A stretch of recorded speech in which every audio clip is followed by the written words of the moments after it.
مجھے نیک انسان بنا میرے مولا۔ اللہ سے محبت کریں، اللہ سے پیار کریں، اللہ کی اطاعت کریں، اللہ کے بندے بن کر زندگی گزاریں۔ اس میں جو مزہ ہے، اس میں جو لذت ہے، اس میں جو سکون ہے، اس میں جو راحت ہے، دنیا کی کسی چیز میں نہیں ہے۔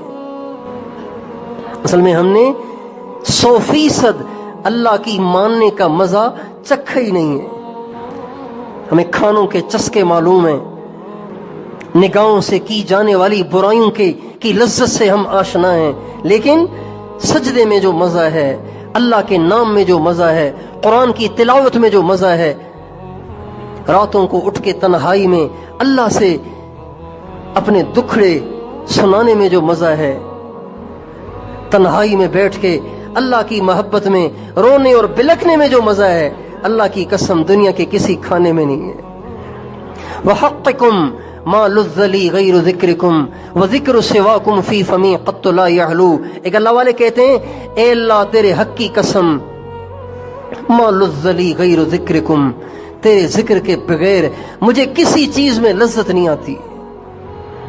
وَذِكْرُ سِوَاكُمْ فِي فَمِي قَطُّ لَا يَعْلُو، تیرے نام کے سوا کسی کے نام سے میرا منہ میٹھا نہیں ہوتا۔ میرا منہ جب بھی میٹھا ہوتا ہے تیرے نام سے ہوتا ہے۔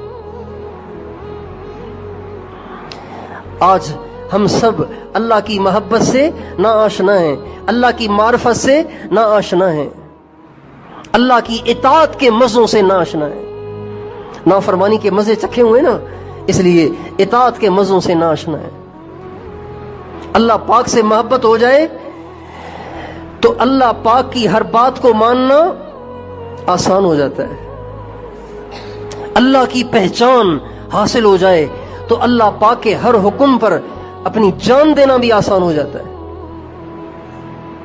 حضرت سالم مولا حداد رحمۃ اللہ علیہ ایک بہت بڑے بزرگ ہیں، ان کا واقعہ لکھا ہوا ہے فضائل اعمال میں۔ جب اذان کی آواز سنتے تو کھڑے ہو جاتے، وجد میں آ جاتے اور کھڑے ہو کے اشعار پڑھتے، اذا ما دعا داعیکم قمت مسرعا، اے اللہ جب تیرا مؤذن آواز دیتا ہے نا، میں پھر تاخیر نہیں کرتا ہوں، اسی وقت کھڑا ہو جاتا ہوں۔ مجیبا لمولا جل لیس لہ مثل، میں اس مالک کے بلاوے پہ بھاگتا ہوں اور اس مالک کے بلاوے پہ لبیک کہتا ہوا جاتا ہوں، جس مالک جیسا کوئی ہے ہی نہیں، بے مثل ہے، بے نظیر ہے۔ اللہ کے کیا کہنے، اللہ کی تعریف کوئی کر سکتا ہے؟ اللہ کی عظمت، اس کی کبریائی، اس کی شان کو کوئی بیان کر سکتا ہے؟ اما عائشہ رضی اللہ عنہا فرماتی ہیں، ایک دفعہ آپ علیہ الصلوۃ والسلام، شب برات تھی، آپ علیہ الصلوۃ والسلام میرے پہلو سے غائب تھے، اندھیرا تھا تو مجھے پتہ نہیں چلا آپ علیہ السلام کہاں چلے گئے۔ تو میں نے یوں ہاتھوں سے دیکھا کہ آپ علیہ السلام کہیں آگے پیچھے تو نہیں لیٹ گئے، تو میں نے یوں ہاتھوں سے جب ٹٹولا، چونکہ جگہ تو بہت چھوٹی سی تھی، ہاتھوں سے ٹٹولا تو میرے ہاتھ جا کے آپ علیہ السلام کے پاؤں سے لگے اور مجھے محسوس ہوا کہ آقائے دو جہاں سجدے میں ہیں، آقائے دو جہاں سجدے میں ہیں۔ اور دھیمی دھیمی سی آواز بھی مجھے اب محسوس ہونے لگی۔ اما عائشہ کہتی ہیں، میں نے اپنا کان جو لگایا تو رسالت مآب سجدے میں کہہ رہے ہیں، اللہم لا احصی ثناء علیک انت کما اثنیت علی نفسک، اے اللہ مجھ میں کہاں اس کی ہمت ہے کہ تیری تعریف کر سکوں، بس میں اتنا کہتا ہوں کہ جیسا اپنے آپ کو آپ نے بتایا آپ ویسے ہی ہیں۔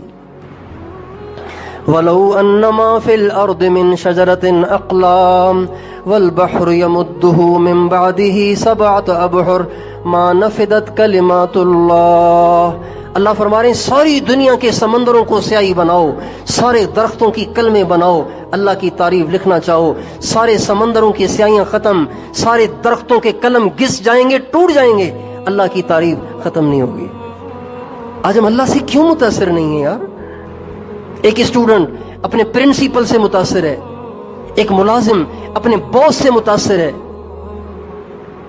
ایک غریب پڑوسی اپنے مالدار پڑوسی سے متاثر ہے، ناظم سے متاثر ہے، ایم پی ایم این اے سے متاثر ہے،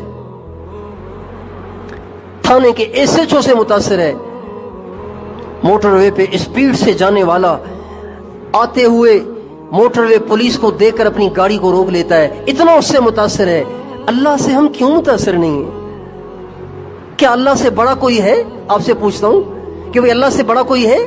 اللہ تعالیٰ 20ویں پارے میں فرماتے ہیں اِلَٰهٌ اللہ، کوئی ہے اللہ کی ٹکر کا، کوئی ہے اللہ کے ساتھ کا، کوئی ہے اللہ کا ہمسر؟ جب اللہ پاک جیسا کوئی ہے ہی نہیں تو اس سے کیوں نہیں متاثر ہوتے ہم؟ کیوں نہیں ڈرتے؟ کیوں نہیں اس سے محبت کرتے؟ کیوں نہیں اس کی اطاعت کرتے؟ کیوں نہیں اس کی فرما برداری کرتے؟